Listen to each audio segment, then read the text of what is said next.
while a cabinet minister by the name of Wike, is it Wike or Wike or Wike?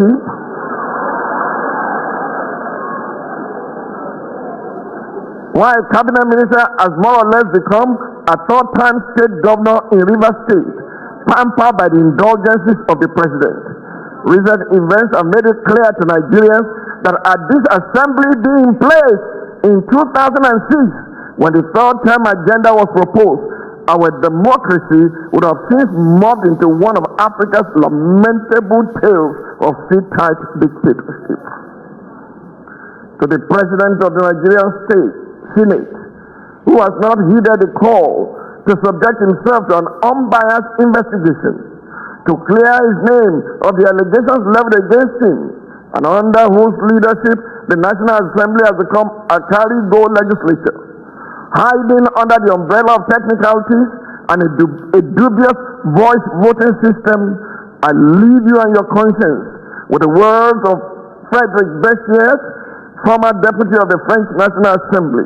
He said, and I quote, "When plunder becomes a way of life for a group of men in a society, over the course of time, they create for themselves a legal system that authorizes it and a moral code that glorifies it." To the President of the Federal Republic of Nigeria, under whose brand of politics the institution of legislative oversight is collapsing and our democracy is faced with an existential threat, I say, Mr. President, Nigeria is too delicate for this kind of politics.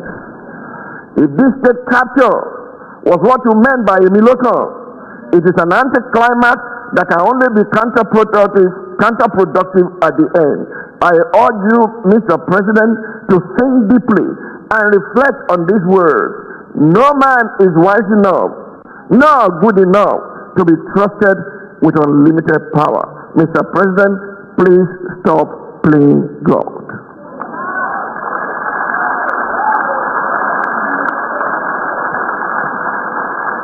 Four years ago, on Sunday, April 4, 2021, in a speech titled "The Conspicuous Handwriting on the Wall," I warned the President Muhammadu Buhari-led government about the dangers of the second-term curse. The second-term curse is a pattern of presidents being less successful in their second terms. Citing the Wall Street Journal, I pointed out that political analysts have identified hubris as the cause of this pattern. This was one of the moments I took a strong public stance against the policy positions and governance outcomes in the previous administration, despite my access to the president. I did it because I did not want that government to fail. Much as I disagree with the politics of President Bola Ahmed Tinubu, I'm speaking up today because, again, I do not want the president to fail. It is not in the interest of any Nigerian, let alone the Nigerians whose survival hangs in the balance for President Tinubu. Like it or not, this administration holds the reins of our economy, and we cannot allow them to flush it down the drain.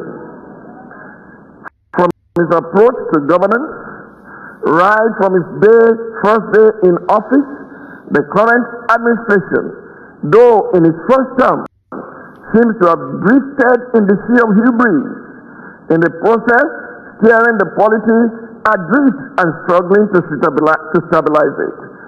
Since justice, equity, and good governance are the foundations for national prosperity, and because injustice can frustrate any economic agenda, it is time for this government to embrace humility and govern with justice and fairness before it is too late.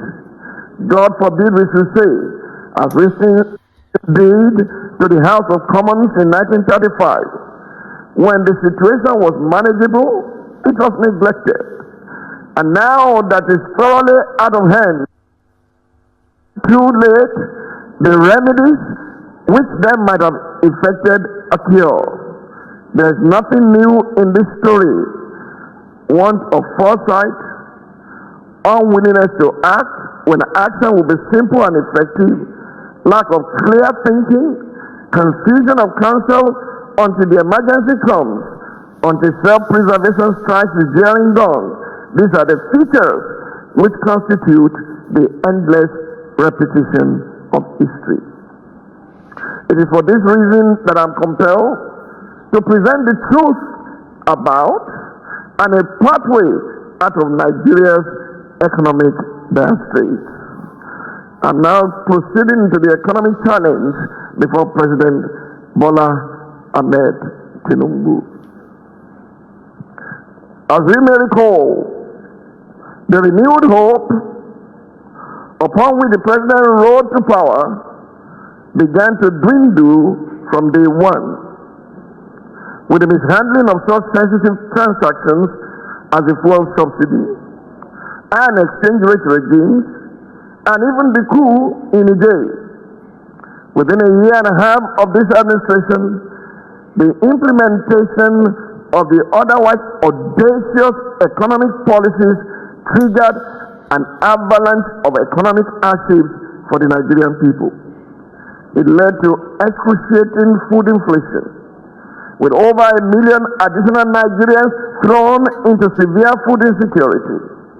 It further led to an over 430% increase in fuel price as of October 2024. At the same time, Nigeria experienced the highest ever rate of currency depreciation and the lowest foreign direct investment record, going by data traced back to 2013, even as multinationals began to exit the country. To capture in data the despondency experienced by Nigerians as a result of the reforms, my attention was drawn to the misery index, which is the sum of unemployment and inflation rates.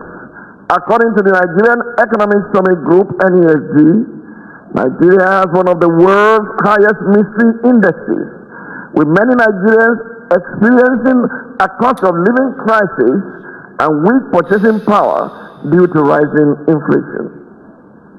Furthermore, a July 2024 report by the Financial Times describes the conundrum in these words.